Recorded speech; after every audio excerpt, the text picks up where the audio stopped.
It is Erev Shabbat Parshat Toldot. In this week's Parsha, we're going to see that when there's a famine, when there's a drought, we see that Yitzchak is told by Hashem, Gur ba'aretz hazot, stay in this land, do not leave.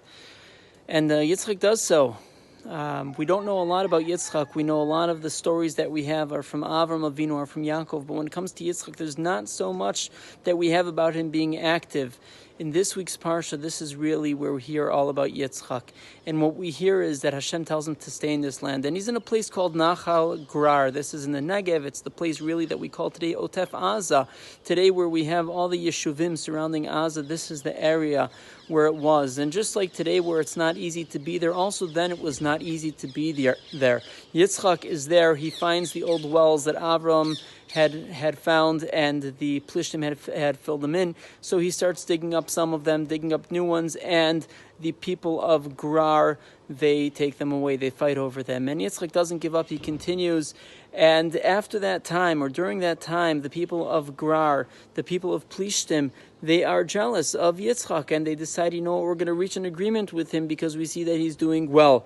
And during that time, when they're meeting to reach an agreement, during then, Yitzchak's people come to him and say, hey, we found another well. And the Torah says, therefore, he calls it Shiv'ah. He calls it Shiv'ah. And the Sforno says he calls it Shiv'ah because this is, even though the place was called Be'er Sheva, Al Kain Karan Shem HaMakom Be'er Sheva Ad Hayom Hazeh.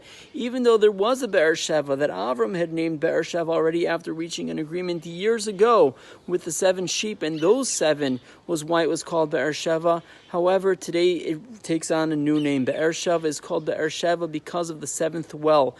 And I think the idea is that Yitzchak didn't give up. He continued, despite the political arrangement that that could have had given them the opportunity to stay in the land. It was actually his stubbornness, his unwillingness to give up, his commitment is why the place is called Be'er Sheva. The fact that despite all the hardship and despite the difficulty to be there and settle the land, Yitzchak continues.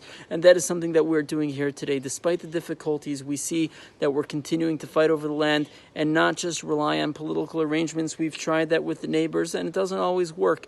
But nowadays it's our stubbornness, our commitment, our confidence that Hashem is with us. He says, Gur ba'aretz hazot ve'ehyeh imecha v'ararchecha.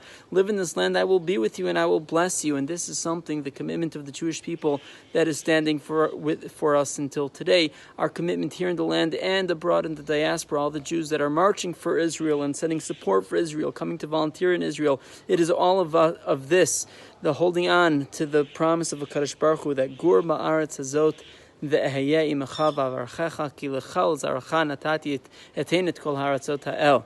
I will give you these lands that I promised, and I will bless you for settling them. Shabbat Shalom.